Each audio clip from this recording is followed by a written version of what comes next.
مجھے نہیں لگتا کہ اب مستقبل میں پاکستان میں اس قسم کا کوئی ایڈونچر ہوگا کہ کوئی مذہبی جماعت گود لی جائے اور اس کے ذریعے مسلمانوں کا قتل عام کروایا جائے۔ اگر آپ کی بات سے ایگری کر لیتے ہیں، اس کے ذریعے کچھ گراؤنڈ پہ ہمیں ریالٹیز نظر آنی چاہیے۔ لیکن میں یہاں پہ ایگزسٹ کر رہا ہوں، ورنہ جتنے مجھ سے مولوی تنگ ہیں، کوئی قانونی چارہ جوئی کر کے میری اکیڈمی ابھی تک بند کروا دیتے ہیں۔ مذہب کی بنیاد کے اوپر ہم نے فرقہ واریت نہیں ہونے دینی یہاں پہ۔ یہ آپ کا انالیسز ہے یا نہیں؟ یہ تو میرے پاس اندر کی رپورٹ بھی ہے۔ ہمارے پنجاب کے سب سے طاقتور بندے نے یہ مقدمہ رکھا، آفیسر تھا ہمارے ادارے کا، اس کمیونٹی سے تعلق رکھتا تھا جسے آئین میں کافر ڈکلیئر کیا گیا، کی وجہ سے مولوی جو ہے وہ آئے دن ہمارے ساتھ پھڈا کرتے تھے تو ہم نے اس کی ٹرانسفر کر دی۔ تو پاکستان کی سب سے طاقتور شخصیت نے اس میٹنگ میں انہیں کہا مذہب کی بنیاد کے اوپر ہم نے فرقہ واریت نہیں ہونے دینی یہاں پہ۔ میں خود جس گلی میں رہتا ہوں پیچھے ساری کرسچنس کی آبادی ہے، ہم جس طرح مسلمانوں پہ چیریٹی کرتے ہیں ان کے لیے بھی چیریٹی میں ہم اللہ کا شکر ہے مال دیتے ہیں۔ سعد رضوی صاحب بہت بڑی بلیسنگ ہے TLP کے لیے، انہوں نے ڈنگ نکال دیا۔ TLP کا آپ نے آخری دھرنا کب دیکھا ہے مجھے بتائیں؟ اب تو انہوں نے باقاعدہ اپروو کیا ہے، آپ مرکزی شورا کی اجازت کے بغیر نہ تو کوئی دھرنا دے سکتے ہیں، نہ روڈ بلاک کر سکتے ہیں۔ میرے پاس اندر کی بھی خبر ہے، اپیرنٹلی بھی نظر آ رہا ہے۔ اپریل 2025 کے اندر علماء کرام کی فہرست نے وہ فتویٰ دیا ہے کہ دنیا کی ہر فوج کے اوپر جہاد لازم ہو چکا ہے، اس کے اندر سعد رضوی بھی شامل ہے۔ میں آج بھی یہ کہتا ہوں عمران خان صاحب اپنی پاپولیرٹی کو سائڈ پہ رکھیں اور ایگری کریں دوسری جماعتوں کے ساتھ، چارٹر آف ڈیموکریسی اور چارٹر آف اکانومی لکھیں۔ اگر آپ نے اسٹیبلشمنٹ کی انوالومنٹ ہماری پالیٹکس میں کم کرنی ہے تو ساری کی ساری مذہبی جماعتوں کو، پولیٹیکل جماعتوں کو ایک جگہ جمع ہونا ہوگا۔ جو لوگ سمجھتے ہیں کہ ہم مظلوم ہیں تو ٹھیک ہے، سسٹم کو آگے بڑھانے کے لیے چلیں اور اپنی باری کا انتظار کریں۔ اسٹیبلشمنٹ ظاہر ہے پاکستان بنتے ہی ڈومیننٹ تھی۔ حجاج ابن یوسف کا ایک قول ہے، جو ہاتھ تمہاری گردن کی طرف بڑھے اسے کاٹ دو، اگر کاٹ نہیں سکتے تو چوم لو۔ تو ہماری مذہبی جماعتوں نے چوم لیا، انہیں پتا ہم نہیں کاٹ سکتے۔ محمد علی جناح اور ڈاکٹر اقبال کے بعد اگر کوئی تیسرا بندہ ایسا ہے نا جس پہ پوری نیشن ناز کرتی ہے اور ایگری ہے تو ڈاکٹر عبدالقدیر خان ہے۔ میں تھوڑا سا ڈس ایگری کروں گا کیونکہ ظاہر گروپس ہیں پاکستان کے، مجھے آپ بتائیں نا، نہیں میں بتا دیتا ہوں، ابھی بتا دیتا ہوں سر۔ سر میری پوڈ کاسٹ کے اندر ڈاکٹر پرویز ہود بھائی نے کہا کہ ڈاکٹر قدیر خان نے کوئی نہیں کیا تو چائنیز نے پاکستان کو بم بنا کے دیا۔ میری پوڈ کاسٹ کے اندر میں آپ کو لنک بھیج دوں گا۔ پرویز ہود بھائی کی بڑی رسپیکٹ کرتا ہوں، انہیں یہ زیب نہیں دیتا کہ یہ بات کریں۔ معذرت کے ساتھ اس موقع پہ آ کے ہود بھائی سے میں کہوں گا کہ آپ مولویوں سے بھی نیچے گر گئے۔ اگر فلسطین کو الگ ریاست مل جاتی ہے اور ہمارے لاکھوں بھائیوں کا خون محفوظ ہو جاتا ہے، اس کے اگینسٹ دنیا کے مسلمان ملک اسرائیل کو تسلیم کریں تو ہمیں تو اپنے مسلمان بھائیوں کی جان بچانی چاہیے، تسلیم کرنے میں کوئی حرج نہیں ہے۔ پاکستان کے اندر جو لفظ یہودی ہے اس کو عمومی طور پہ گالی کے طور پہ دیکھا جاتا ہے، بہت ایکسٹریم سینٹیمنٹس ہوتے ہیں لوگوں کو اس لفظ کو لے کر۔ گالی کیوں بنا دیا گیا اس لفظ کو؟ صلاح الدین ایوبی کو فائنانس کس نے کیا تھا کرسچنز کے خلاف؟ سرکار یہ کیمرہ آپ کا اگر بوجھ اٹھا سکتا ہے نا، صلاح الدین ایوبی کو فائنانس یہودیوں نے کیا تھا، تو صلاح الدین ایوبی تو آج ہمارا ہیرو ہے، اس نے تو یہودیوں سے مدد لی ہوئی ہے۔ محسن داور صاحب آئے ہوئے تھے ہماری پوڈ کاسٹ میں، انہوں نے کہا کہ پاکستان بنانے کی ضرورت نہیں تھی کیونکہ جتنے مسلمان یہاں پر آئے اس سے زیادہ تو ہم ہندوستان میں چھوڑ کر آ گئے۔ آج کی ڈیٹ میں جو ہندوستان میں مسلمانوں کی صورتحال ہے اس کو دیکھ کے تو میرا خیال اب یہ سوال اٹھانا ہی نہیں چاہیے۔ یہ تو 2000 کے بعد کا فینومنا ہے، پہلے تو کافی سیکولر مائنڈ سیٹ نظر آتا ہے آپ کو 47 آن ورڈ۔ میرے بھائی اگر 47 کے وقت یہ صورتحال نہیں تھی تو مہاتما گاندھی کو کسی مسلمان نے قتل کیا، ایک ہندو نے قتل کیا نا، اور اس کا تعلق ہندوتوا سے تھا کہ انڈیا ڈیوائڈ کیوں ہو گیا۔ جنہوں نے کیسا انویژن کیا تھا پاکستان کو the way it is right now، میرا نہیں خیال اس طرح کا پاکستان وہ چاہتے ہوں گے، تو پھر انہوں نے کیا چاہتے ہیں؟ آپ بھی بولے نا کچھ۔ کہیں نہ کہیں مجھے کنفیوژن نظر آتی ہے، کیا اسلام کی تجربہ کا بنانا چاہتے تھے، ایک سیکولر پاکستان بنانا چاہتے تھے، کیا یہ ایک برٹش پروجیکٹ تھا جو کہ باچا خان کہتے ہیں؟ اتنا مشکل سوال ہے، میں نے اس کا جواب دیا تو پھر ہنگامہ کھڑا ہو جائے گا۔ میں ہنگامے کے ڈر کی وجہ سے جواب دینے سے پیچھے نہیں ہٹوں گا چونکہ آپ نے اس کو ٹاپک بنایا ہے۔ دیکھیں،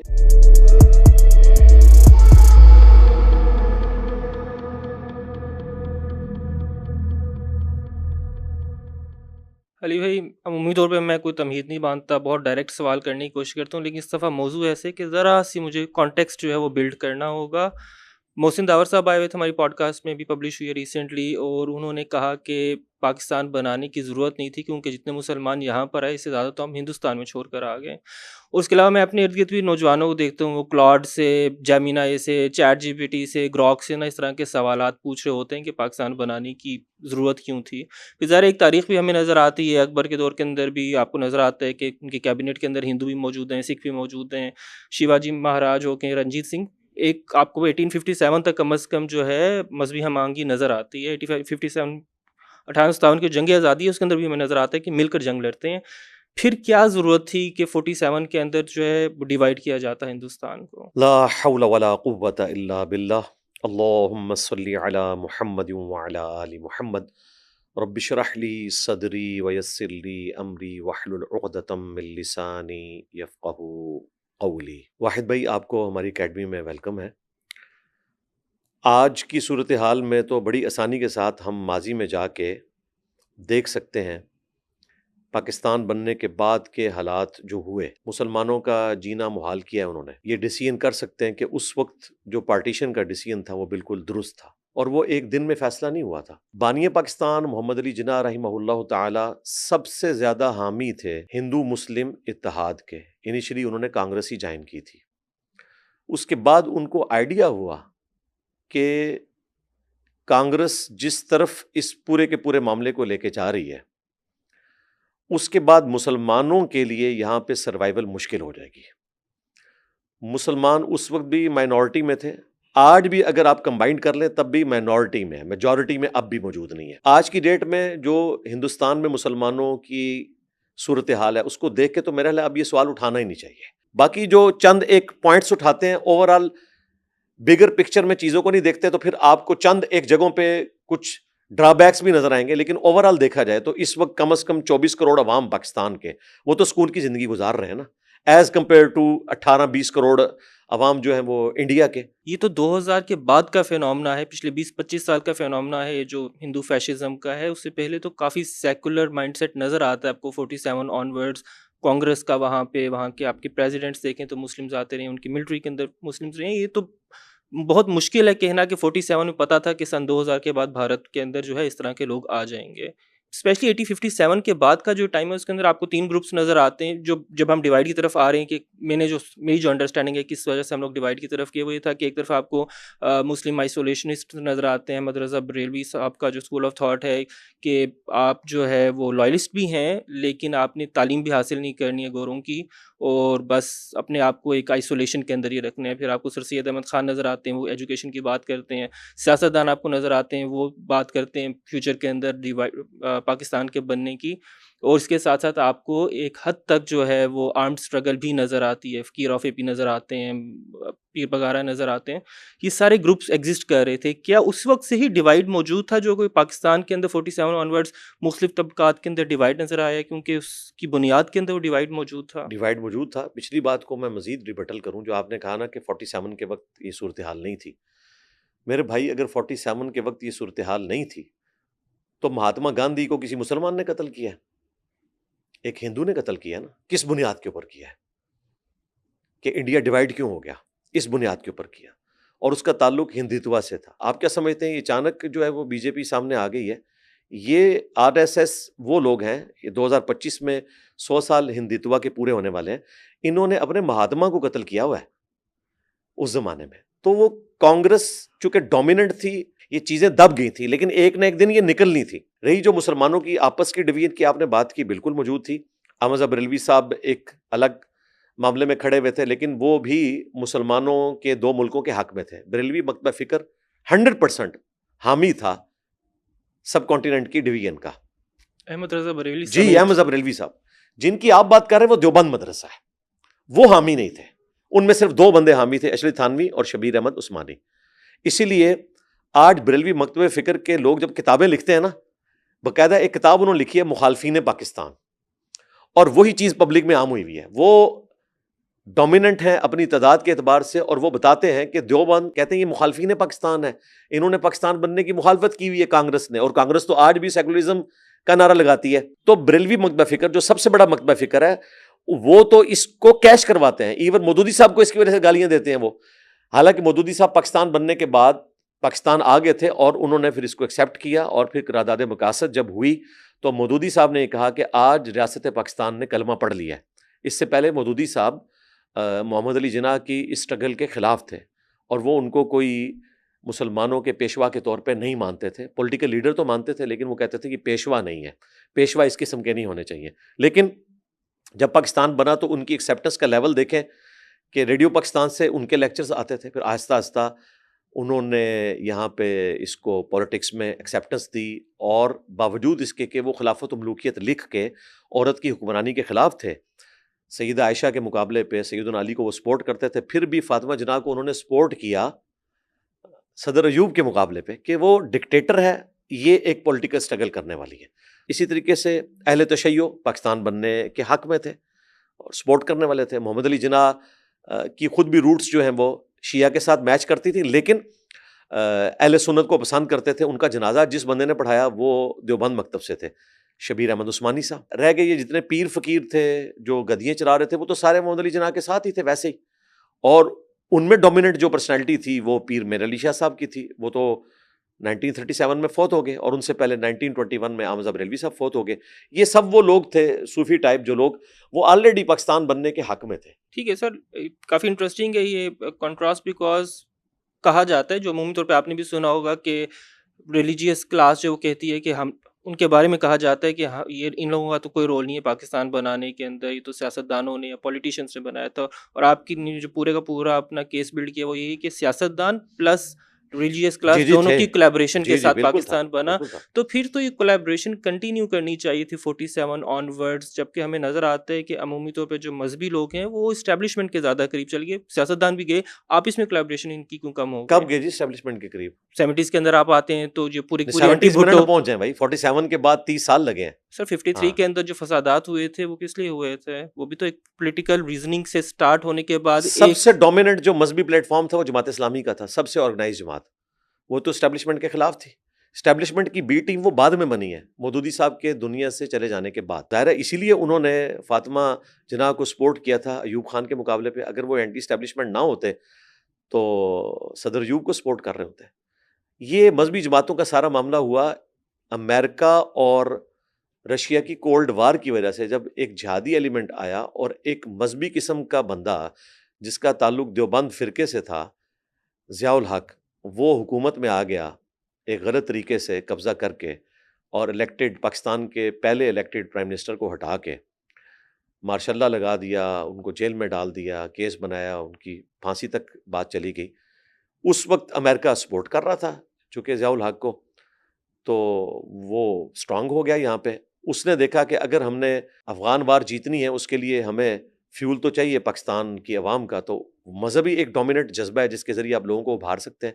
تو اس وقت جو امریکہ ہے وہ بھی مذہبی طبقے کو سپورٹ کر رہا تھا یہاں پہ, اور اس وقت کے جو فارن منسٹر تھے امریکہ کے, آپ ان کی تقریر سنیں تو وہ تو ابھار رہے تھے کہ رشیا والے جو ہیں یہ ڈینائل آف گاڈ کرنے والے ہیں اور ہم گاڈ میں بلیو کرنے والے ہیں. قرآن کے نسخے امریکہ نے پرنٹ کروا کے وہاں پہ تقسیم کیے. ضیاء الحق صاحب کی اس وقت کی تقریریں موجود ہیں, کوئی مولوی اس قسم کی تقریر نہیں کر سکتا. وہ جو ہم سو کالڈ جہاد کے ایندھن میں جھونکے گئے, اس دوران آپ کو یہ چیز نظر آ رہی ہے کہ وہ مولوی اوپر ہے, وہ مولویوں کو یوز کیا گیا. یہ بات آپ کی درست ہے کہ مذہبی طبقے نے زیادہ تر اسٹیبلشمنٹ کا ساتھ دیا.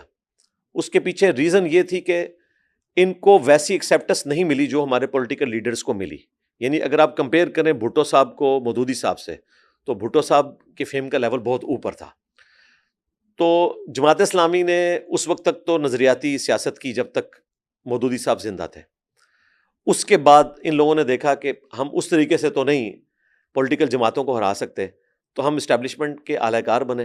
لیکن اسٹیبلشمنٹ نے بھی ان کو کبھی اپنے نشان کے ساتھ الیکشن نہیں لڑنے دیا اس زمانے میں جب یہ ڈومیننٹ تھے, اور آئی جے آئی بنوا دی, اور اس کے ساتھ پھر بعد میں علیحدہ ہوئے, لیکن سپورٹ انہی کو ساتھ کرتے رہے. آپ ہی کہہ رہے ہیں کہ جو آپ کی مذہبی جماعتیں تھیں انہوں نے اسٹیبلشمنٹ کو جو ہے کافی زیادہ ریزسٹ کیا. اس کا مطلب ہے کہ ان کی ایک اسٹریٹ پاور بھی موجود تھی جس کے تھرو وہ اس کو کنٹینیوسلی ریزسٹ کر سکتے تھے. ہمیں نظر آتا ہے کہ انہوں نے اسٹریٹ پاور کو یوز کیا مذہبی منافرت کے اندر. ہمیں نظر آتا ہے کہ لاہور کے اندر اگر وہ جس اسکیل کے اوپر انہوں نے فسادات کیے تھے 53 کے اندر, اس اسکیل کے اوپر اگر یہ جا سکتے ہیں تو اس کا مطلب ہے کہ اسٹیبلشمنٹ کے اگینسٹ بھی کس ٹاپک کے اوپر کیے سر 1953 کے اندر تو ختم نبوت کے معاملے میں کہتے ہیں, اس کے پیچھے چیپٹر کو کھولے گے تو پھر پتہ چلے گا نا کہ ریزن کیا تھا. سر ظفر اللہ کے خلاف بنیادی طور پہ وہ مہم تھی جس کو مذہبی رنگ دیا گیا تھا. سر ظفر اللہ خان جو ہیں وہ مسلمانوں کا یا اس وقت جو بھی پاکستان کا مقدمہ تھا وہ انٹرنیشنلی کنٹیسٹ کر رہے تھے. اس وہاں سے سٹارٹ ہوا تو ان کو اینڈ پہ ریزائن کرنا پڑا. اب آپ کہہ دیں کہ وہ ختم نبوت کا مسئلہ تھا تو ہماری نبوت کا مسئلہ تو تھا. دیکھیں وہی بات ہے نا کہ میں اس لیے آپ کی زبان سے سننا چاہ رہا تھا. آپ نے جب پہلی دفعہ بھی 1953 کی بات کی تو آپ نے مینشن نہیں کیا کہ ریزن کیا بنی تھی. ختم نبوت کا ایشو تو ظاہر ہے 1908 میں غلام احمد قادیانی دجال اپنے انجام کو پہنچا.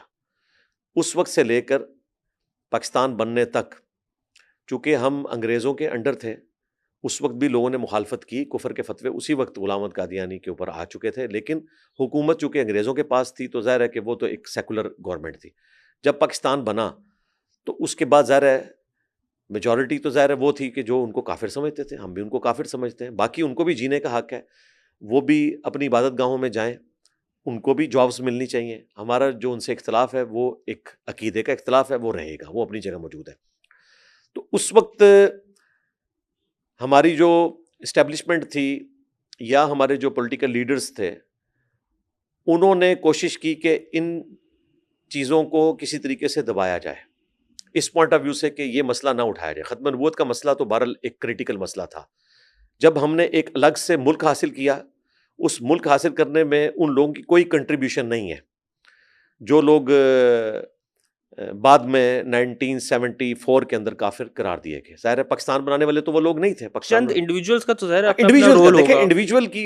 انڈیویجول میں دیکھا جائے تو میں ہٹلر کو بھی کریڈٹ دوں گا، اس کی وجہ سے گریٹ برٹن کمزور ہوئی نا. باقی ظاہر ہے ختم نبوت کا مسئلہ ایک بہت بڑا مسئلہ تھا. مسلمانوں نے ایک ملک حاصل کیا، اور ظاہر مسلمانوں کے بنیادی عقائد میں عقیدہ ختم نبوت شامل ہے. اور پھر ہم جہاں سے ساری روشنی حاصل کرتے ہیں خلفائے راشدین کے دور حکومت سے، تو انہوں نے تو اس مسئلے کو اتنا سینسٹیو لیا ہے کہ مسلمہ کذاب کے خلاف باقاعدہ جنگ لڑی ہے سیدنا ابوبکر نے. تو شکر کریں کہ ہم نے پولیٹیکل سٹرگل کی ہے، ادروائز اگر اس لیگیسی کو دیکھا جاتا نا تو یہاں پہ تو گورنمنٹ لیول کے اوپر وہ کچھ ہونا چاہیے تھا جو حضرت ابوبکر صدیق نے کیا. تو وہ فسادات اسپیسیفکلی ختم نبوت کے مسئلے کی وجہ سے ہوئے تھے.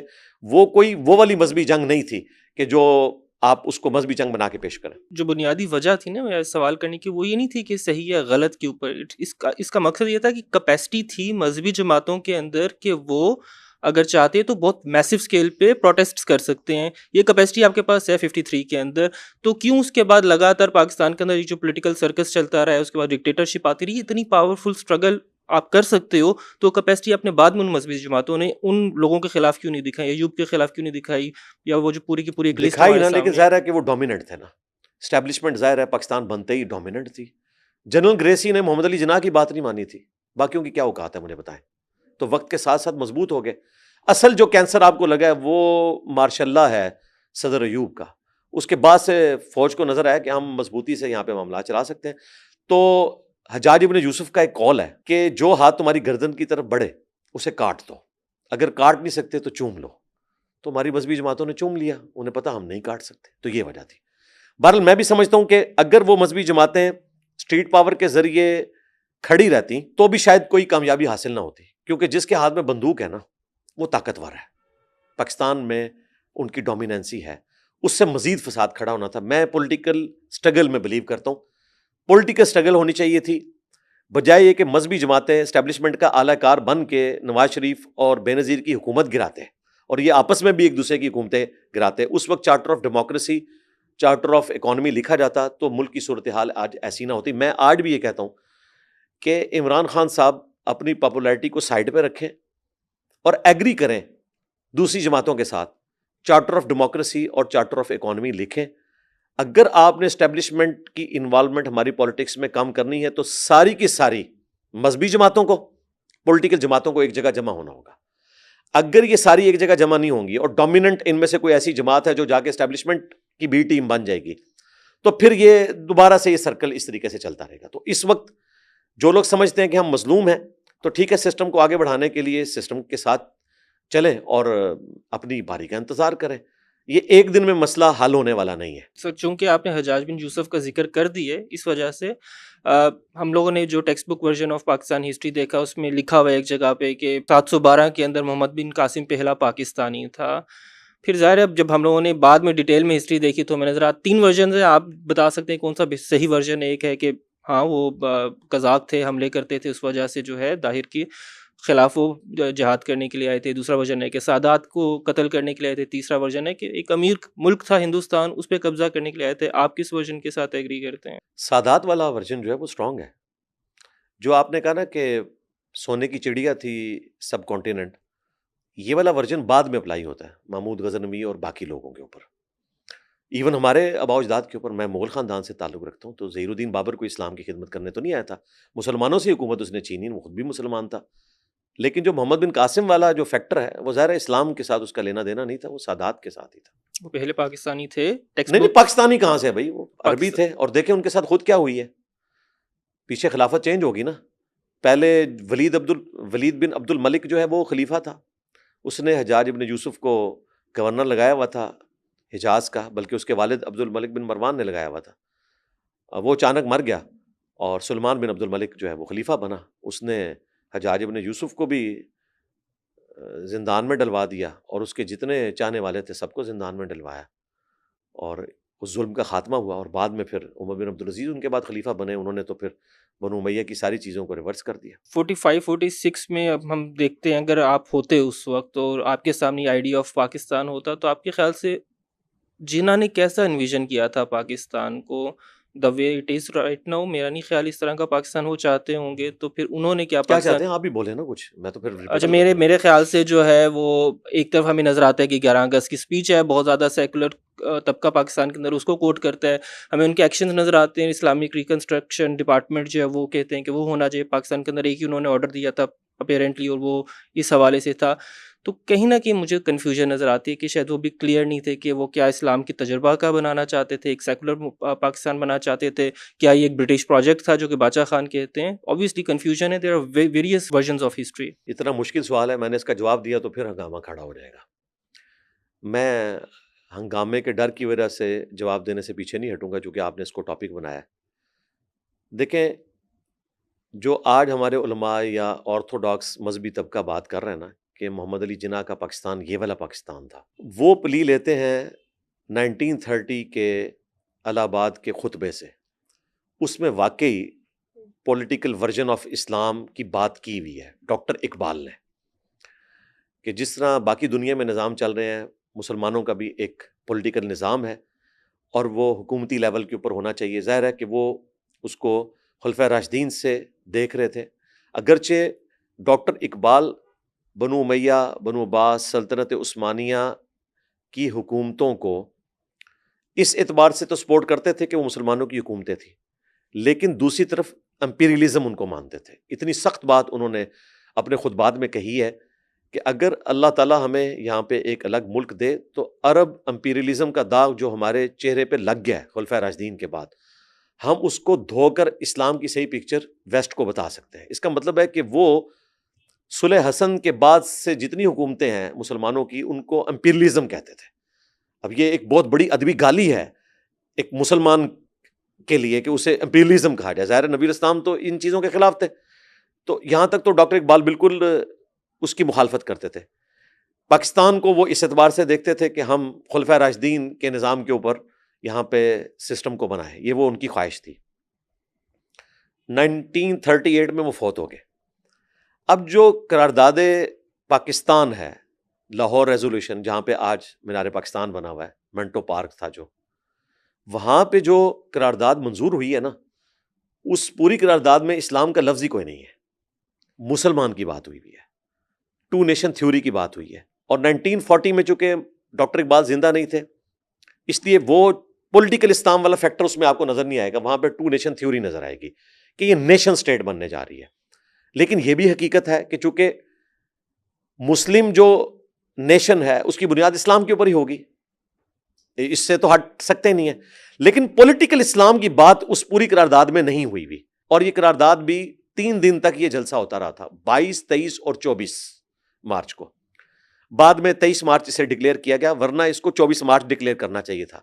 چونکہ 23 مارچ جو ہے وہ یوم جمہوریہ تھا، اسے ڈیلیوٹ کرنے کے لیے ہماری اسٹیبلشمنٹ نے نا اس کا تو جنازہ ہی نکال دیا اور 23 مارچ یہ کر دیا. یہ وہ مطالعہ پاکستان ہے جو اوریجنل مطالعہ پاکستان ہے. ہمیں پتہ ہے بھائی، اس زمانے میں ہمیں نہیں پتا تھا، لیکن بعد میں آسما جہانگیر، نجم سیٹھی، اس طرح کے جو پڑھے لکھے لوگ ہیں، ان کے ذریعے ہمیں یہ سارا پتہ چلنا شروع ہوا کہ ہمارے ساتھ کس لیول کا دھوکہ کیا گیا ہے. تو یہ پاکستان ایک نیشن سٹیٹ تھی. باقی جو 11 اگست کی تقریر ہے 1947 کی، پاکستان بننے سے آلموسٹ 3 دن پہلے، ظاہر ہے اس وقت مسلم لیگ کو تو کامیابی حاصل ہو گئی تھی اور پریزیڈنٹ کی حیثیت سے محمد علی جناح نے ایک تقریر کی. وہ بھی آپ تقریر پوری دیکھیں تو وہ اسلام کے اصولوں کے پوائنٹ آف ویو سے اس اعتبار سے بات ہوئی ہے کہ ہم مساوات یہاں قائم کریں گے اور تمام مذاہب کے رہنے والے لوگوں کو یہاں مذہبی آزادی ہوگی، جو آج کے سیکولرز پیش کرتے ہیں. تو بھائی جس کو آپ سیکولر سٹیٹ سمجھتے ہیں وہ تو اسلام ہے. اسلام تو کہتا ہے کہ اسلامک سٹیٹ کے اندر کوئی گرجا نہیں گرایا جائے گا، کوئی ہندوؤں کی عبادت گاہ نہیں توڑی جائے گی، انہیں بھی حق حاصل ہوگا کہ وہ وہاں پہ عبادت کریں. نبی الاسلام نے جو بت قدے ختم کیے ہیں وہ حرم کی سرزمین میں کیے ہیں. باقی جو افغانستان میں انہوں نے کیا اور بدھا کے اس ٹیمپل کو توڑا تو اس کی اسلام میں اجازت نہیں ہے. وہاں سے آپ پلی نہیں لے سکتے, وہ صرف حرم کے لیے ہے. پاکستان میں بھی دیکھیں کتنے یہاں پہ مندر موجود ہیں, چرچز موجود ہیں, اور مسلمان کو ایگزسٹ کر رہے ہیں ان کے ساتھ. میں خود جس گلی میں رہتا ہوں اس سے پیچھے ساری کرسچنس کی آبادی ہے, اور کرسچنس آتے ہیں ہمارے پاس. ہم جس طرح مسلمانوں پہ چیریٹی کرتے ہیں ان کے لیے بھی چیریٹی میں ہم اللہ کا شکر ہے مال دیتے ہیں, کسی کو بتانے کی ضرورت نہیں ہے. باقی یہ کہنا کہ اس وقت نعرہ لگتا تھا پاکستان کا مطلب کیا لا الہ الا اللہ, تو وہ صحیح لگتا تھا نا. ٹو نیشن تھیوری میں آپ مسلمانوں کو ان کے جذبات کو ابھارنے کے لیے یہی بات کریں گے نا, کلمے کی بنیاد کے اوپر. ظاہر ہے اسلام تو دین توحید ہے, بنیاد تو یہی تھی اس کی. اس وقت پریکٹیکلی پاکستان میں اسلامک سیکولرزم اسی کی طرف پاکستان جا رہا ہے, اور اس طرح کا جو سیکولرزم ہے اس کو تو ہم پسند کرتے ہیں کہ تمام مکاتب فکر کے لوگوں کو بھی آزادی ہونی چاہیے. کسی مذہبی جماعت کی حکومت اس اعتبار سے نہ آئے کہ وہ کسی فرقے کی جماعت ہو. جماعت اسلامی کو میں سمجھتا ہوں کہ وہ کسی فرقے کی جماعت نہیں ہے, اس میں تمام مکاتب فکر کے لوگ موجود ہیں, ان میں اتنی ٹالرنس ہے. ان کی مساجد میں آپ جس طریقے سے مرضی نماز پڑھیں آپ کو کوئی تیکھی نظروں سے نہیں دیکھے گا. باقی جو ہماری جتنی جماعتیں ہیں وہ ظاہر ہے ایک ایک فرقے کو لے کے چل رہی ہیں. ٹی ایل پی بریلوی فرقے کو لے کے چل رہی ہے, جے یو آئی جو ہے وہ دیوبندی فرقے کو لے کے چل رہی ہے, اہل حدیث کی جو جماعت ہے جمعیت اہل حدیث ان کا اتحاد جو ہے نون لیگ کے ساتھ ہے, لیکن بہرحال وہ ظاہر ہے ایک اہل حدیث مکتب فکر کو لے کے چلتے ہیں.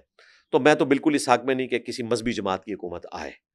اس سے بہتر یہ ہے کہ پیپلز پارٹی کی گورنمنٹ آ جائے, ہمیں جینے کا حق دیں گے. اس سے بہتر ہے پی ٹی آئی کی گورنمنٹ آ جائے, ہمیں جینے کا حق دیں گے. نون لیگ کی حکومت آ جائے, ہمیں جینے کا حق دیں گے. اور اگر کوئی مذہبی جماعت آنی ہے گورنمنٹ میں تو میں سپورٹ کروں گا جماعت اسلامی کو, جن میں ٹالرنس بھی موجود ہے, ان میں کمپیٹنسی بھی موجود ہے حکومت چلانے کی. میں یہ عادت نہیں, میں کاٹتا نہیں ہوں بات کو, لیکن کچھ چیزیں میرے ذہن میں ہیں جو میں جی چاہتا ہوں کہ اس کریں. کو کنٹینیو کریں.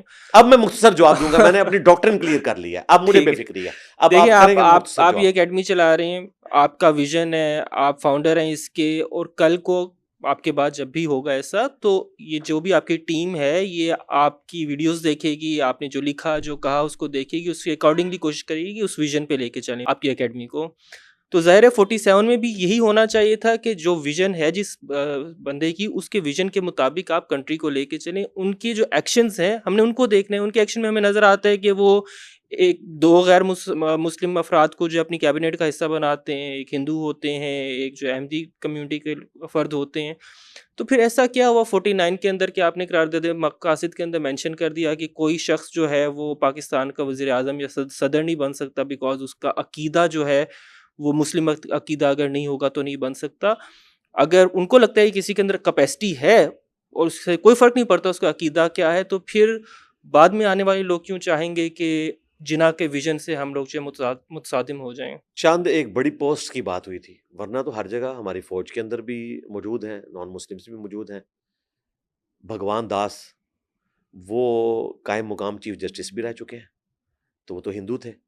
باقی یہ بات درست ہے کہ ایگزیکٹلی اس پوسٹ کے اوپر پریزیڈنٹ کی ہو, پرائم منسٹر کی, سینٹ کا جو اسپیکر ہے قومی اسمبلی کا, یہ چند ایک پوسٹ کی انہوں نے بات کی تھی.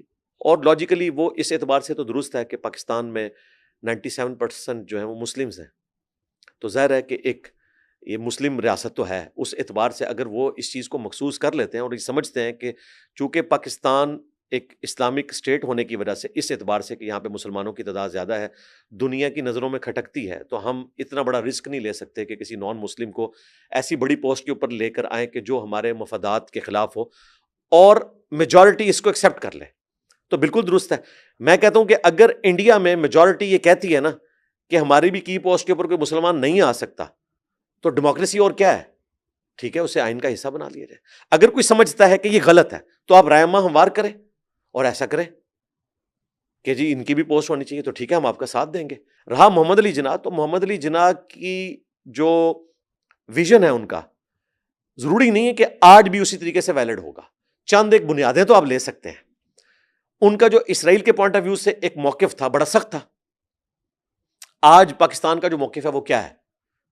پاکستان یہ کہتا ہے کہ ہم دو نیشنز کے اندر بلیو کرتے ہیں کہ اگر 2 اسٹیٹ سولوشن ہمیں مل جاتا ہے تو فلسطین کے حق میں یہ چیز بہتر ہے, تو پھر اسرائیل کے تسلیم کرنے کے بارے میں ہم کچھ سوچ سکتے ہیں. ہم جذباتی باتوں کو چھوڑیں. جبکہ محمد علی جناح اس معاملے میں بہت سخت تھے. وہ کہتے تھے کہ یہ غلط طریقے سے ہم پہ مسلط کیے گئے. اس زمانے میں ظاہر مسلمانوں کا غصہ تازہ تھا اور وہ حقیقت کے اوپر مبنی تھا غصے کی حد تک. لیکن ریالٹی کو ایکسیپٹ کرنا پڑتا ہے کہ جب کوئی چیز فتح ہو جاتی ہے اور آپ مفتوح ہو جاتے ہیں تو پھر آپ نے سپیس حاصل کرنی ہے. تو آج پاکستان جس جگہ پہ کھڑا ہے اور جو کوشش کر رہا ہے، آپ قطعاً اس کو نہ کہیں کہ یہ کوئی ان کے خلاف بات کر رہے ہیں. ہم فلسطینیوں کے حق میں بات کرتے ہیں کہ اگر، یعنی ہم سے مراد میں کر رہا ہوں، مجھے نہیں پتا ہماری گورنمنٹ کی پالیسی مستقبل میں کیا ہوگی. میرا تو موقف یہ ہے کہ اگر فلسطین کو الگ ریاست مل جاتی ہے اور ہمارے لاکھوں بھائیوں کا خون محفوظ ہو جاتا ہے، اس کے اگینسٹ اگر دنیا کے مسلمان ملک اسرائیل کو تسلیم کریں کہ وہ فلسطین کو ایک الگ ریاست دے دیں، تو ہمیں تو اپنے مسلمان بھائیوں کی جان بچانی چاہیے. تسلیم کرنے میں کوئی حرج نہیں ہے. اور کئی مسلمان ملکوں نے کیا ہوا ہے جن کو آج ہم اتنا عزت کی نگاہ سے دیکھتے ہیں. ترکی، طیب اردگان کو مسلمانوں کا لیڈر مانا جاتا ہے، آج تک کسی مولوی نے اسے نہیں کہا کہ تم لوگوں نے اسرائیل کو کیوں تسلیم کیا ہوا ہے.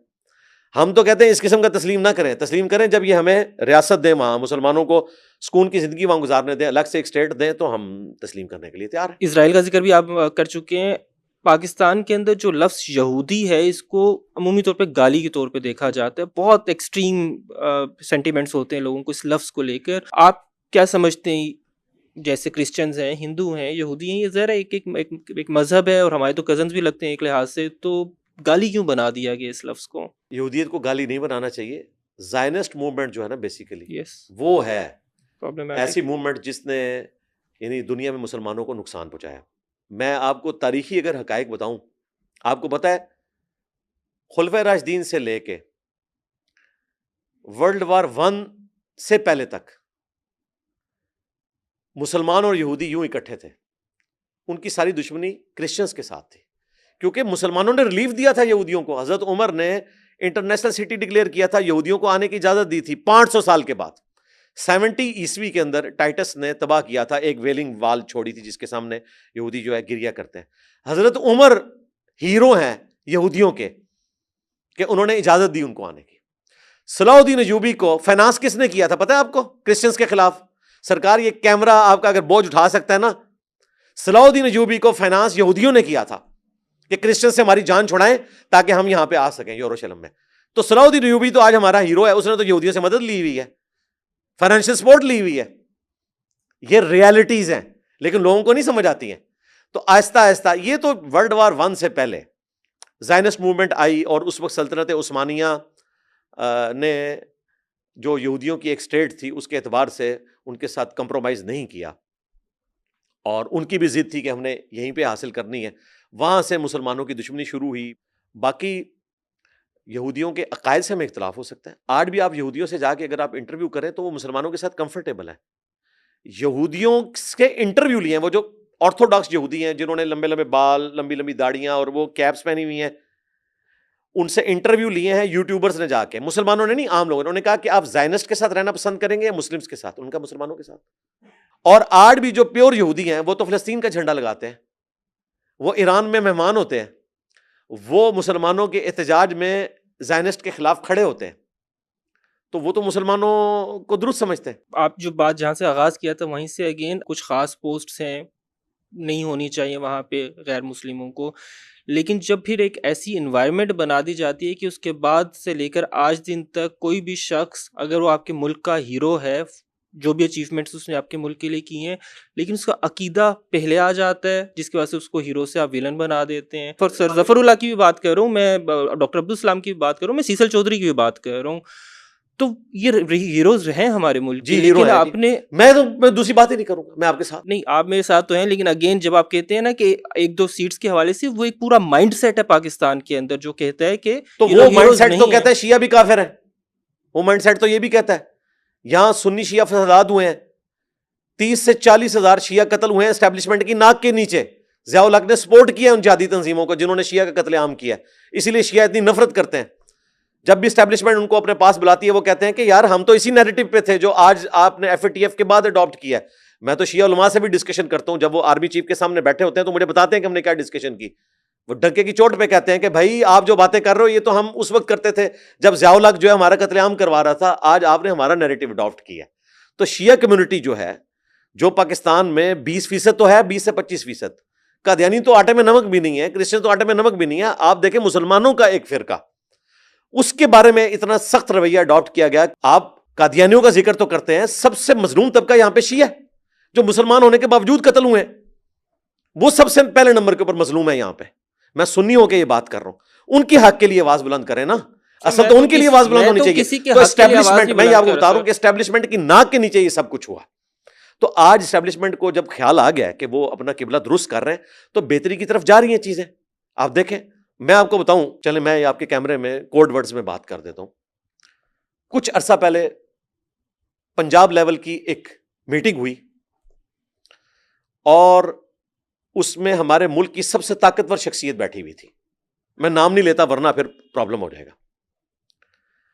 ہمارے پنجاب کے سب سے طاقتور بندے نے ان کے سامنے یہ مقدمہ رکھا. یہ جن دنوں یہ فسادات ہو رہے تھے نا کرسچنز کے پوائنٹ آف ویو سے اور قادیانیوں کے پوائنٹ آف ویو سے، وہ بات سٹارٹس کہاں سے ہونا شروع ہوئی تھی. تو وہاں پہ جو پنجاب کے سب سے طاقتور آدمی تھے انہوں نے پاکستان کے سب سے طاقتور آدمی کے سامنے یہ بات رکھی کہ سر، ہمارا جو فلاں آفیسر تھا ہمارے ادارے کا، تو وہ اس کمیونٹی سے تعلق رکھتا تھا جسے آئین میں کافر ڈکلیئر کیا گیا. تو اس کی وجہ سے مولوی جو ہے وہ آئے دن ہمارے ساتھ پھڈا کرتے تھے، تو ہم نے اس کی ٹرانسفر کر دی. تو پاکستان کی سب سے طاقتور شخصیت نے اس میٹنگ میں انہیں کہا کہ تم نے ان مولویوں کے سر میں گولی کیوں نہیں اس وقت مار دی جو اس طرح کا فساد ملک میں کروانا چاہتے ہیں. انہوں نے اپنے غصے کا اظہار کیا. مراد یہ ہے کہ ظاہر ہے انہوں نے کروانا نہیں تھا، جوڈیشری کے تھرو ہی ہونا ہے. میں اس سے آپ کو بتا رہا ہوں کہ پاکستان میں جو سب سے طاقتور لوگ ہیں وہ کیا سوچتے ہیں ایسے لوگوں کے بارے میں جو پاکستان میں دنگا اور فساد کروانا چاہتے ہیں. جو نان مسلم یہاں پہ آباد ہیں، ہاں وہ قادیانی ہوں، کرسچنز ہوں، ہندو ہوں، جوز تو بہت تھوڑے رہ گئے ہیں اکا دکا، یا باقی لوگ ہوں، ان کو بھی زندہ رہنے کا حق ہے.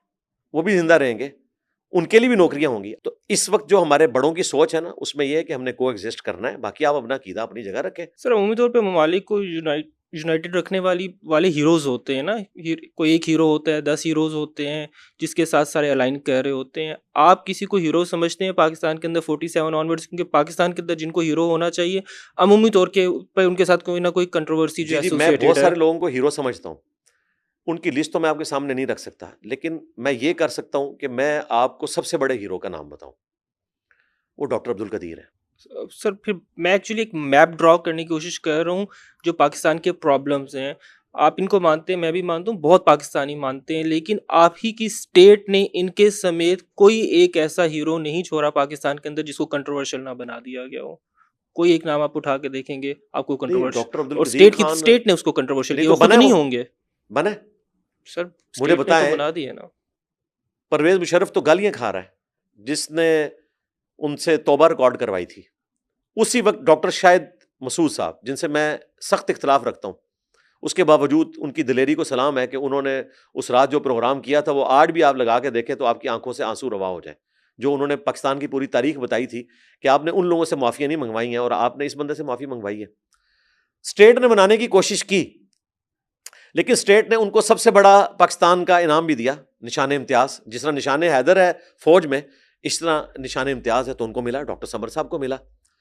اس کے بعد سب سے بڑی بات کہ وہ پاکستانیوں کے دلوں پہ راج کرتے ہیں. اس اعتبار سے تو کنٹروورشل نہیں بنے. آپ جتنے پولیٹیکل لیڈرز دیکھیں، بھٹو کو آپ دیکھیں تو ہمارے جیسے ڈیموکریٹک لوگ پسند کرتے ہیں نا، مذہبی طبقہ تو ان سے نفرت کرتا ہے.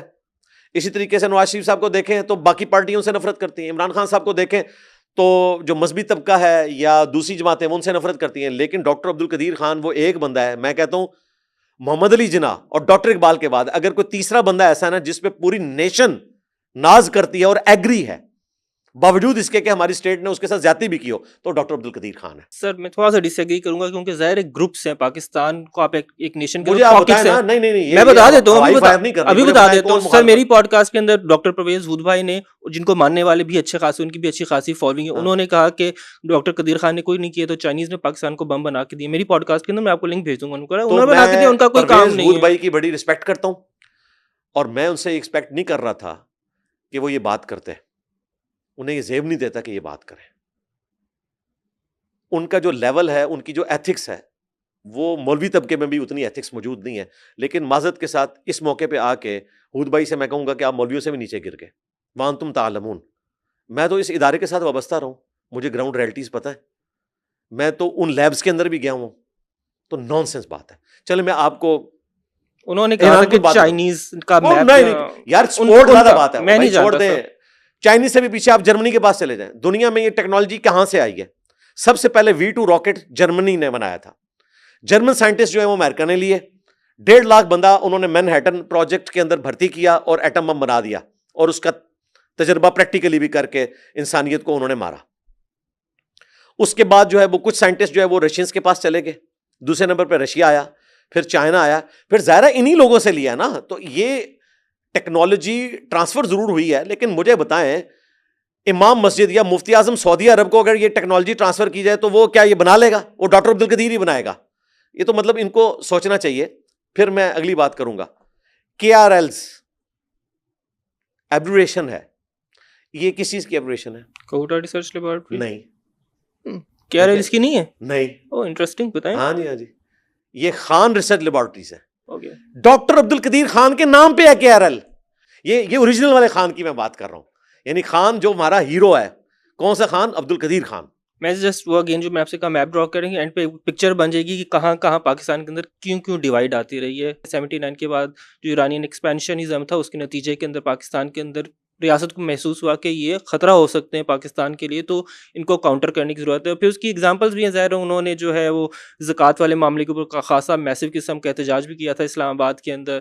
تو ان کو کاؤنٹر کرنے کے لیے انہوں نے کیا کیا, انہوں نے پراکسیز بنانا شروع کر دی. سپاہ صحابہ, لشکر جنگی, ہم جانتے ہیں جب ریاست کو ضرورت ہوتی ہے تو یہ پراکسیز بنا لیتی ہے, لیکن جب ریاست چاہتی ہے تو ان پراکسیز کو ختم بھی کر لیتی ہے. پھر بعد میں ملک اسحاق کے ساتھ کیا, ریاض بصرہ کے ساتھ کیا, وہ اسی ریاست نے کیا. آپ کے خیال سے سیکٹیرین ڈیوائڈ جو پاکستان کے اندر پیدا ہوئی, اس کا فیوچر کیا ہے؟ اس کو کیسے, کیونکہ آپ بھی ذکر کرتے ہیں, پیچھے بھی لکھا ہوا ہے, اس کو مینڈ کرنے کی ضرورت ہے نا. یہ جو اتنی ڈیوائڈ ہے پاکستان کے اندر, بے تحاشا فرقے, اس کو کیسے مینڈ کیا جائے گا؟ دیکھیں, اس کو ختم تو آپ نہیں کر سکتے. کو ایگزسٹ کرنے والی پالیسی آپ رکھ سکتے ہیں, اور اسی کی طرف پاکستان جا رہا ہے. اس وقت جو ہماری اسٹیبلشمنٹ ہے, ہماری فوج, اس کی سوچ یہی ہے کہ یہ تجربات سے ہم نے خاری کاٹی ہے. دیکھیں جاتے جاتے باجوہ صاحب نے جو آخری تقریر کی ہے, اس میں انہوں نے خود مانا ہے کہ ہم سب سے زیادہ قربانیاں دیتے ہیں اور سب سے زیادہ گالیاں پاکستانی فوج کو کھانی پڑتی ہیں. اس کے پیچھے ہمارا پولیٹکس میں لچ فرائی کرنا ہے, یہ سب سے بڑی ریزن ہے. اور ظاہر ہے کہ وہ سلسلہ آج تک جاری ہے, وہ اپنے آپ کو نکال نہیں سکے. اس کے پیچھے ان کے پاس اپنے آرگومنٹ موجود ہیں کہ اب ظاہر ایک وائرس تیار ہوا ہے, اسے منطقی انجام تک پہنچانے کے لیے, اس کو کنفائنڈ کرنے کے لیے کسی درجے میں, ظاہر ہے پولیٹیکل جماعتیں تو اس لیول کے اوپر نہیں ہیں, تو وہ کر رہے ہیں, وہ جسٹیفیکیشن دیتے ہیں. میرے نزدیک کیا ہے, میرے خیال میں تو یہ وائرس تیار ہی نہیں کرنا چاہیے تھا. بہرحال وہ کیا کر رہے ہیں, وہ ان کا اپنا معاملہ ہے. مستقبل میں تو انہوں نے بھائی طے کر لیا کہ اب کوئی نان اسٹیٹ ایکٹر جماعت نہیں ہوگی. یہ پاکستان نے اب طے کر لیا ہے. ہم نے کسی کو گود نہیں لینا, ایٹ لیسٹ مذہب کی بنیاد کے اوپر ہم نے فرقہ واریت نہیں ہونے دینی یہاں پہ. یہ آپ کا انالیسز ہے یا آپ کیا نہیں, یہ تو میرے پاس اندر کی رپورٹ بھی ہے. اندر سے رپورٹ یہ نہیں کہ میں کوئی ان سے رابطے میں رہتا ہوں. مراد یہ ہے کہ ہم روتے تھے, تو اللہ کا شکر ہے کہ ہمارے جیسے لوگوں کے رونے کی وجہ سے, اور ہم سے بڑے لوگ ہیں جنہوں نے ہم سے پہلے رویا ہے, چاہے وہ غامدی صاحب ہوں, آسما جہانگیر ہوں, یا باقی لوگ, اور پھر FATF کی وجہ سے جو ہم نے سیکھا, اور جس طرح ہماری فوج کو قربانیاں دینی پڑی, تو اب ان کو یہ سمجھ آ گیا کہ اب یہ معاملات اس طریقے سے آگے نہیں چلیں گے. تو مجھے نہیں لگتا کہ اب مستقبل میں پاکستان میں اس قسم کا کوئی ایڈونچر ہوگا کہ کوئی مذہبی جماعت گود لی جائے یا کوئی نان اسٹیٹ ایکٹر جماعت گود لی جائے اور اس کے ذریعے مسلمانوں کا قتل عام کروایا جائے یہاں پہ. تو آج اسٹیبلشمنٹ کی جو گرپ ہے, مجھے کہنے میں کوئی آر نہیں ہے کہ یہ گرپ نہ تو صدر ایوب کے زمانے میں تھی, نہ ضیاء الحق کے زمانے میں تھی, نہ پرویز مشرف کے زمانے میں تھی, جو آج ہے. اور ظاہر ہے وہ اس وجہ سے ہے کہ اس دفعہ جو انہوں نے تجربہ کیا وہ ان کے گاٹے فٹ ہو گیا. اس کی وجہ سے اب ظاہر ہے کہ ملک کی سروائیول کی خاطر, اسٹیبلٹی کی خاطر انہیں اپنا رول ادا کرنا پڑ رہا ہے. سر اگر آپ کی بات سے ایگری کر لیتے ہیں کہ ایسا کچھ ہو رہا ہے, تو اس کے ذریعے کچھ گراؤنڈ پہ ہمیں ریالٹیز نظر آنی چاہیے, پریکٹیکل چیزیں ہوتی نظر آنی چاہیے. آپ نے جس جماعت کا ذکر کیا 2017 میں بننے والی TLP جو تھی, 2018 میں ظاہر وہ تیسری بڑی جماعت تھی, 2024 میں بھی اچھے خاصے ووٹ لیے, لیکن ان کی جو بنیاد ہے وہ کہیں نہ کہیں گستاخی کے آس پاس گھومتی ہے کہ پاکستان کے اندر کچھ چند گستاخ ہیں, گروپس ہے گستاخوں کا جو پاکستان کے اندر یہ سب کچھ کرتے ہیں. آپ سمجھ رہے ہیں میں کیا بات کروں. اس کے نتیجے میں وہ جماعت اپیرنٹلی بنی, کم از کم ہم کہہ سکتے ہیں, آج نہیں ہے. لیکن آپ اس کا رزلٹ یہ دیکھیں کہ 2022 سے لے کر ابھی تک 700 سے زیادہ کیسز FIA کے اندر کہا جاتا ہے کہ ایک آرگنائزڈ گروپ جو ہے بلاسفیمی کا کر رہا ہے. ان لوگوں نے آغاز کیا تھا اس چیز کا. اگر آج ریاست ان کے ساتھ نہیں کھڑی تو اتنے سارے کیسز کیسے پاسبل ہے کہ اتنا گراف اوپر چلا جائے؟ 24 کروڑ کی وام میں 700 کیس تو کچھ بھی نہیں ہے بھائی. 24 کروڑ کا ایٹم بم ہے ہم. 47. اب آ جائیں آپ ٹی ایل پی کی طرف. ٹی ایل پی کے بارے میں آپ کو میں وثوق سے کہوں گا, میرے پاس اندر کی بھی خبر ہے, اپیرنٹلی بھی نظر آ رہا ہے. سعد رضوی صاحب بہت بڑی بلیسنگ ہے ٹی ایل پی کے لیے, انہوں نے ڈنگ نکال دیا ان کا. آپ بالکل مجھے بتائیں کہاں پہ ہو رہے ہیں, کون سے پروٹیسٹ ہو رہے ہیں؟ اب تو انہوں نے باقاعدہ اپروو کیا ہے کہ آپ مرکزی شورا کی اجازت کے بغیر نہ تو کوئی دھرنا دے سکتے ہیں, نہ روڈ بلاک کر سکتے ہیں. کتنے کیسز رپورٹ ہوئے ہیں, لیکن ٹی ایل پی کا آپ نے آخری دھرنا کب دیکھا ہے مجھے بتائیں؟ سر اپریل 2025 کے اندر جس علماء کرام کی فہرست نے وہ فتویٰ دیا ہے کہ اب دنیا کی ہر فوج کے اوپر جہاد لازم ہو چکا ہے, اس کے اندر تقی عثمانی بھی ہے, اس میں سعد رضوی بھی شامل ہے. نہیں وہ تو بات ہی ہو رہا ہے, آپ بلاسفیمی کی بات کر رہے ہاں تھے. میں بات کروں کہ کہیں نہ کہیں وہ ایفرٹ کر رہے ہیں نا, فتویٰ دیا, آپ کہہ رہے ہیں خاموش اس ہو فتوے گئے کے ساتھ میں بھی ہوں اس اعتبار سے کہ اگر ہم اتنے مضبوط ہوں تو ہمیں ایسا کرنا چاہیے کہ ہمیں ظلم کے ہاتھ روکنے چاہیے. لیکن اس کے بعد کیا پاکستان کی آرمی نے یا پولیٹیکل گورنمنٹ نے ان کے اس فتوے کے اوپر عمل کیا, اور عمل نہ کرنے کے نتیجے میں کیا ملک بلاک ہوا ہے؟ کوئی آپ کو دنگا فساد نظر آیا ہے؟ سر لاسٹ پہ میں عمومی طور پہ ہائپوتھیٹیکل سچویشن رکھتا ہوں, تو آپ آل ان آل ہیں پاکستان کے اندر, ساری اتھارٹیز آپ کے پاس ہیں, کون سے 2-3 کام آپ ایسے کریں گے کہ پاکستان کی ڈائریکشن ٹھیک ہو جائے؟ ادھر اٹس اکانومی, پاکستان کے اندر جو یونٹی کے مسائل ہیں وہ اس میں کمی آ سکے, دنیا کے اندر کچھ نام جو ہے کچھ عزت پاسپورٹ کی زیادہ ہو سکے, 3-4 ایسے کام اس ڈائریکشن کی طرف.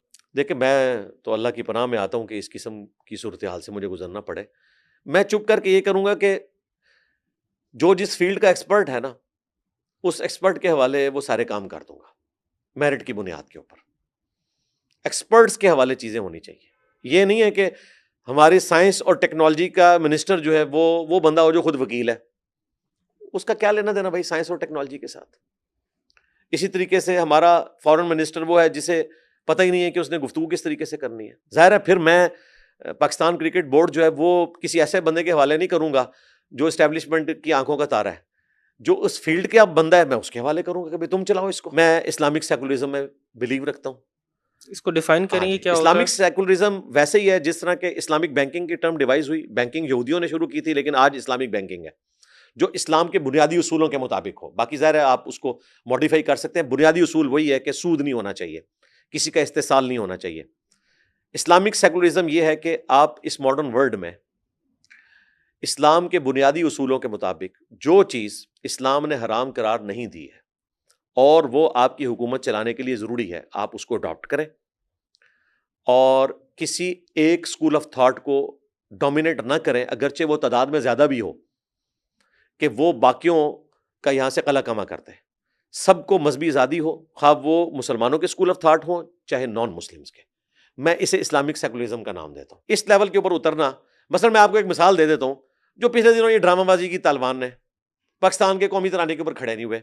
چائنا جا کے کھڑے ہو جاتے ہیں, یہاں نہیں کھڑے ہوتے, ٹھیک ہے, جہاں سے ان کو فائدہ مل رہا ہے وہاں جا کے ان کا اسلام بدل جاتا ہے. میرے نزدیک یہ کوئی غیر اسلامی بات نہیں ہے. قومی ترانے کے اوپر آپ کھڑے ہو سکتے ہیں. یہ کوئی ہمارے استاد ڈاکٹر صاحب سخت تھے, وہ کہتے تھے یہ ملک کی نماز ہے, آپ کھڑے ہو رہے ہیں. ہم یہ جذباتی چیزوں کو نہیں مانتے. تو جو چیز ہے اس ماڈرن ورلڈ میں جو قرآن و سنت کے خلاف نہیں ہے, آپ اس کو اڈاپٹ کریں اور بہتری کے لیے کوشش کریں. میں کبھی نہیں کہوں گا کہ ہمارے پرائم منسٹر کی داڑھی ضرور ہونی چاہیے, یا شاہ فیصل مسجد میں وہ بندہ نماز پڑھائے کہ جو جس نے داڑھی رکھی ہوئی ہو. نہیں, شاہ فیصل مسجد میں پرائم منسٹر کو نماز پڑھانی چاہیے. اگر اسے قرآن پڑھنا آتا ہے تو ٹھیک ہے, نماز پڑھائے. کہ میں عورتوں کی تعلیم کے حق میں ہوں. آپ اگر مجھے کہیں کہ جی وہ عورتوں کی تعلیم کو اس لیول کے اوپر اسلام انکریج نہیں کرتا, ڈسکریج تو بالکل نہیں کرتا. اسلام کہتا ہے کہ پریکٹیکلی جو ہے وہ مرد سامنے آئے اور یہ سارے کام کریں. تو پھر میں آپ کو بتاؤں گا, بخاری مسلم میں حدیث ہے کہ عورتوں نے مرہم پٹی کی تھی ان زخمیوں کی جو مرد تھے اور نامحرم مرد تھے ان کے لیے, اور ان پٹی کرنے والوں میں ہماری ماں سیدہ عائشہ بھی شامل ہے. تو آپ کیا کہیں گے؟ تو نرسنگ کی فیلڈ میں عورتوں کو جانا چاہیے, گائنی کی فیلڈ میں عورتوں کو جانا چاہیے, ٹھیک ہے. میں نے اپنی بیٹی کو میڈیکل کی فیلڈ میں ڈالا ہے. تو یہ ساری جو چیزیں, اب آپ کہیں جی وہاں پہ میڈیکل کالج میں مرد بھی بیٹھے ہوئے ہیں, تو بھائی فاطمہ جناح میڈیکل کالج میں جو ہے وہ ساری عورتیں پڑھ رہی ہیں, ٹھیک ہے. جہاں پہ مرد ہیں کنگ ایڈورڈ میں, تو جب تک ہمارے پاس پیرلل ایک پورا سسٹم نہیں بنتا اس وقت تک ایک ایشو کو ریزالو کرنے کے لیے ایک اچھے وقت کے انتظار میں ایز اے لاسٹ ریزارٹ یہ بھی کام کرنا پڑتا ہے تو آپ کریں, کو ایجوکیشن بھی چلے لیکن اس کی کچھ نہ کچھ باؤنڈریز رکھیں, اور جب حالات فیوریبل ہوں تو آپ باقی معاملات کو لے کے چلیں. تو جو بھی ماڈرن ورلڈ میں چیزیں ہیں وہ آپ کو اڈاپٹ کرنی چاہیے, جس فیلڈ کے جو ایکسپرٹ ہیں. پھر آپ نے نہیں دیکھنا کہ وہ نان مسلم ہے یا کسی اور فرقے سے تعلق رکھتے ہیں, آپ ان کے حوالے کریں وہ سارے معاملات, وہ اس کو لے کے چلیں.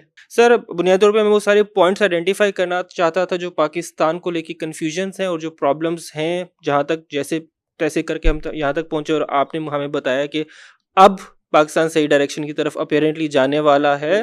نہیں ہے نا, دیکھیں میں یہاں پہ ایگزسٹ کر رہا ہوں, ورنہ جتنے مجھ سے مولوی تنگ ہیں تو کوئی قانونی چارہ جوئی کر کے اسٹیبلشمنٹ, یہ تو اسٹیبلشمنٹ کی بھی ٹیم ہے نا, تو میری اکیڈمی ابھی تک بند کروا دیتے.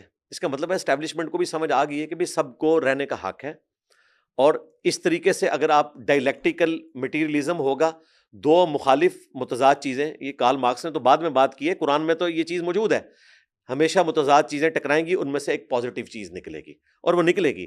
مولویوں کو کاؤنٹر کرنے کے لیے انجینئر محمد علی مرزا کی ضرورت ہے, اور آپ کے انجینئر جیسے محمد علی مزید مرزا لوگوں کو کی ضرورت کاؤنٹر ہے. کرنے کے لیے مولویوں کی ضرورت ہے.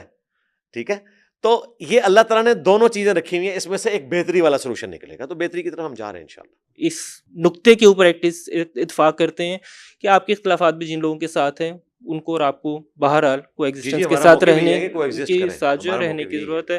تھینک یو سر, بہت اچھا لگا آپ کے ساتھ. میرے خیال سے اگلے سال دوبارہ پھر انشاءاللہ آپ سے ملاقات ہوگی.